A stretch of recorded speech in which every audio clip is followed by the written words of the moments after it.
Knowing how to make a few classic cocktails is an essential skill for a gentleman, but some cocktails are more useful and important than others. In this video, I'm going to show you how to make two types of whiskey cocktails and two types of martinis. These are drinks that have been around for decades, one as long as 150 years, but they are still very popular and very much enjoyed today. And these are cocktails that both men and women typically enjoy, so they are perfect to make when entertaining. So let's begin with a very well-known cocktail known as the Old Fashioned. With all of these cocktails, there are going to be so many different variations on how to make them. I'm going to show you the way I like to make them, talk about the little variations that I do and how that affects the drink, and also how you might like to do it differently.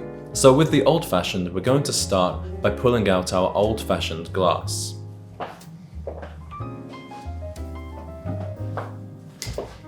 With an old-fashioned glass, you want something that is short, and preferably something with cut glass. The more heavy, the more luxurious it feels to hold.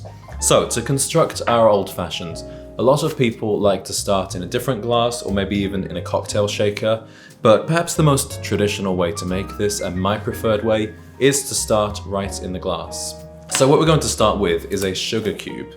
Now, you can use a white sugar cube, you can use sugar granules. Some people and most bars actually like to use a sugar syrup that you just pour out of a bottle. But I find that these Demerara sugar cubes, I just got these from the liquor store, these provide the best taste in your old fashioned.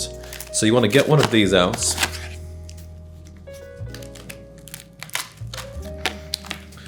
And drop it in the bottom of the glass. Then you want to take some bitters. You'll see I have a few different bitters on hand. I really love bitters and it's a great way to change up the flavor of your cocktails. But for this one, we're going to stick with the original Angostura bitters. That's the one with the yellow lid. You want to do it between 3 and 5 dashes. Personally, I love the flavor of bitters, so I'm going to do 5. Maybe that was a little more. Next, you want to mash the bitters and the sugar together in the bottom of the glass. Mash it into a paste.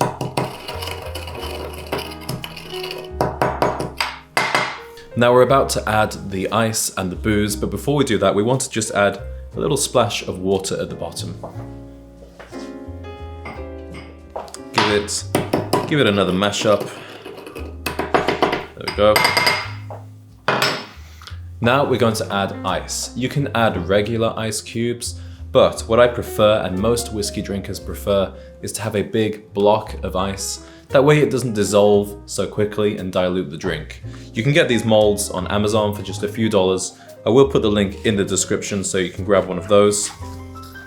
So we grab our block of ice, dunk it in the drink. I am quite messy when I make cocktails. Some of you will hopefully be less messy. But you know what? To me, cocktail making is all about fun and celebration. So next we're going to add the booze. With an old fashioned, you can either use a regular bourbon or a rye whiskey. Rye whiskey is a little more traditional. It's a bit more spicy and I find that it can cut through the other ingredients in a cocktail a little better. This is Wild Turkey rye whiskey. Any brand that you like will do. Most people would say not to spend too much money really on your cocktail alcohol. Have a separate bottle of whiskey that's more expensive for sipping on and having neat, and then have some cheaper stuff for your cocktails. So we're going to do a generous 2 ounces of rye whiskey in here.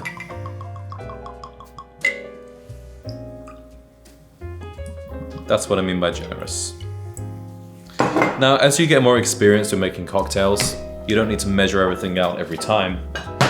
But in the early stages, it's good to do that so you can get used to how much to put in, because if you put too much of something in there, it will throw everything else off.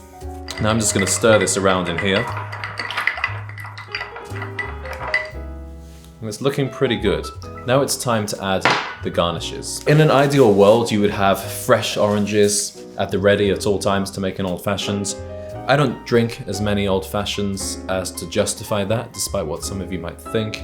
So what I like to do is I go for these candied orange peels. Again, I'll put the link in the description to where you can buy these. The jar can get quite sticky on the outside. But I'm gonna put one of these in.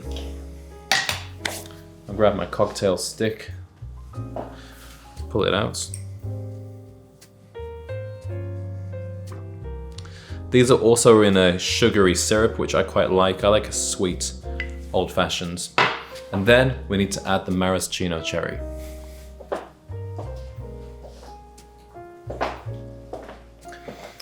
These are a must if you are a cocktail fan.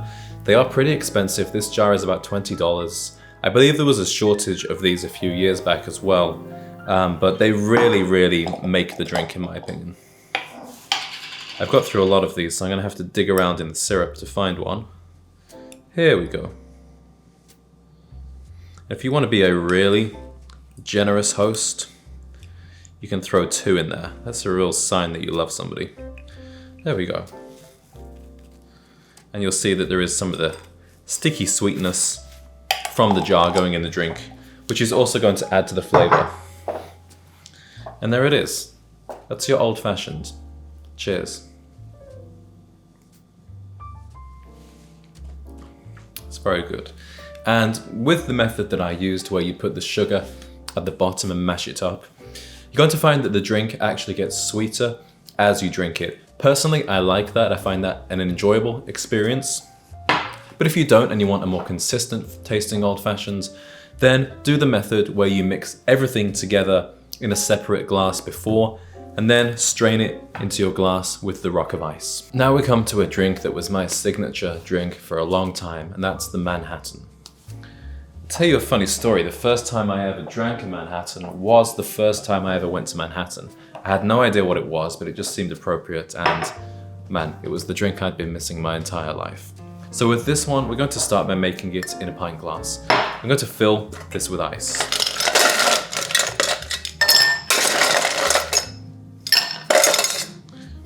As we do this, I'm going to pull out the glass that I'll be using for the Manhattan. And I'm also going to fill this with ice to chill the glass. It's not a completely necessary step,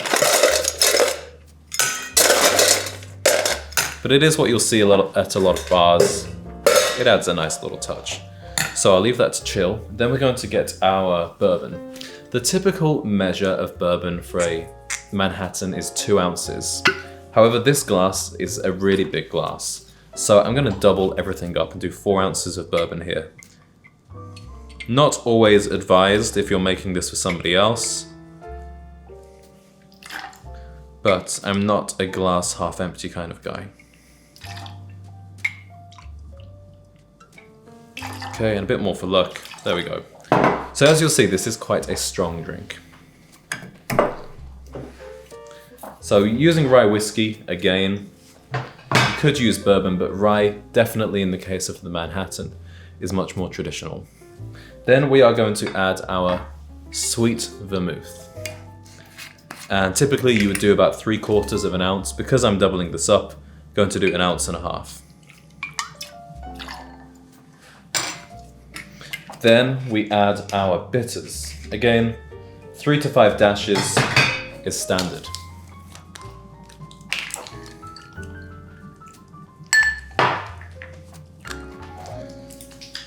Now all we have to do is stir everything up with a spoon.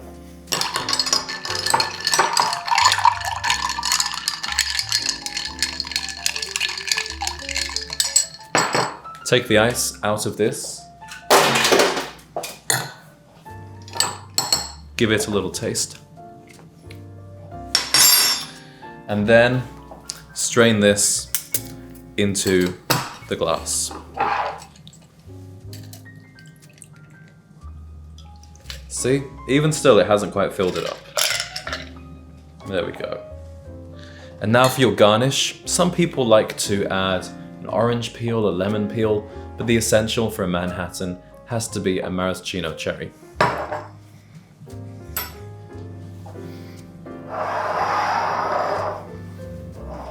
So we're using the exact same cherries as we did before. Now, a lot of people like to put their cherries on a stick. I, however, like to just sink mine at the bottom of the glass and let all of that juice get into the drink.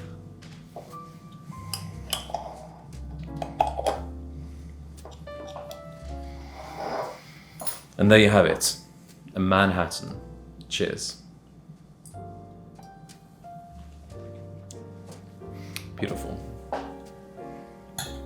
So now we are going to make our martini, and we're going to start with the gin martini. The gin martini is a little more traditional than the vodka martini, which is much more popular these days. This is also known as a Vesper martini, or just a Vesper. So we fill our cocktail shaker with ice.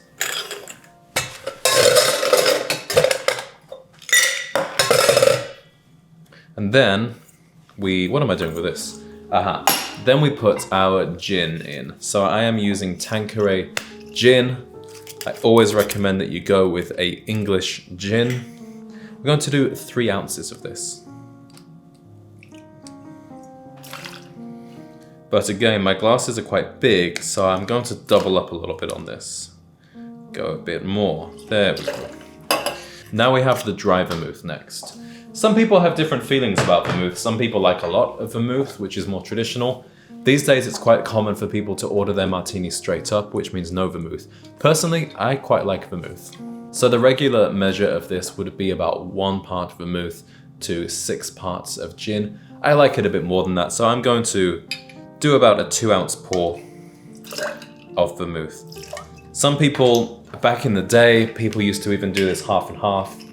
I think I prefer around a 75%, 25% ratio toward the gin. So, we're going to put the lid on our shaker and shake it up.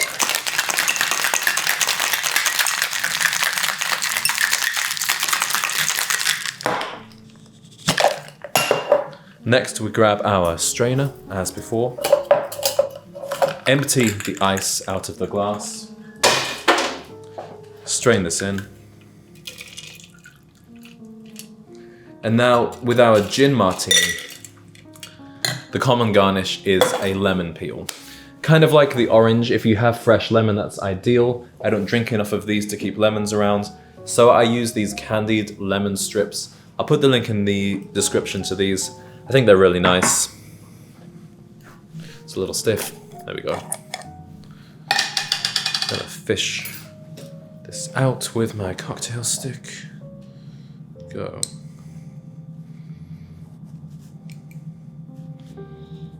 We'll do 2 for good measure.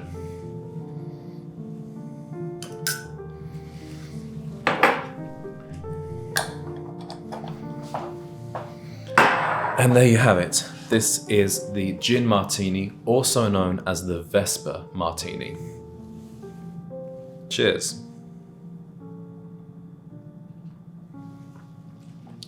Beautiful drink. Like a good bartender, I'm just cleaning up a little bit as I go. Notice that I have subconsciously dressed a little bit like a bartender too. I wonder if any of you guys have worked as a bartender. I would love to hear about it. And finally, we finish with the vodka martini.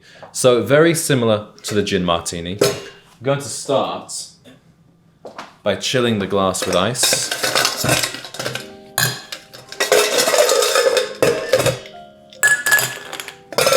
And then we grab our shaker, also fill this with ice.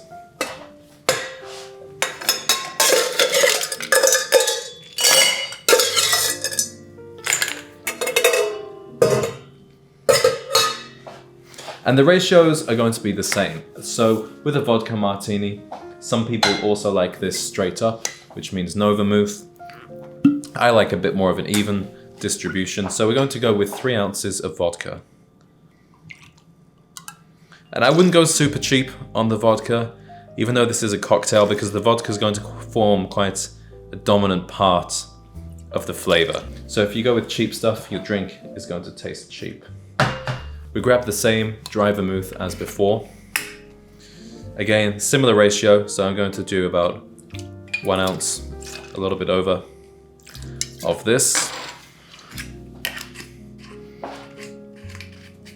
Now, of course, you can also stir this with your spoon, like we did the Manhattan, but we're going to be like Mr. Bond and have our vodka martini shaken, not stirred.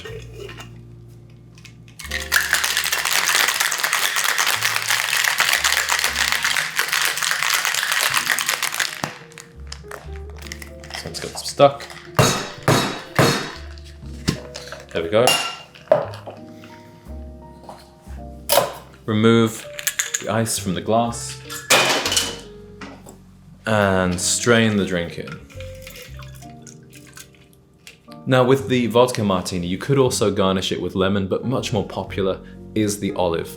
Now some people like a dirty martini, in which case you also want to throw in some of the olive brine, or you can buy bottles of olive brine into your shaker with the whole thing. Personally, I don't really like that too much. Now with your olives, pimento olives are the classic, but also people who like a dirty martini typically also enjoy blue cheese olives. How many olives you like to do is really up to you, but 2 is the minimum. And I'm going to be generous and give myself 3. You'll see a little bit of the olive brine has gone in there, so it's a very slightly dirty martini. It's a PG-13 martini. Now, I'm not a huge fan of the vodka martini, but for the sake of the video, cheers.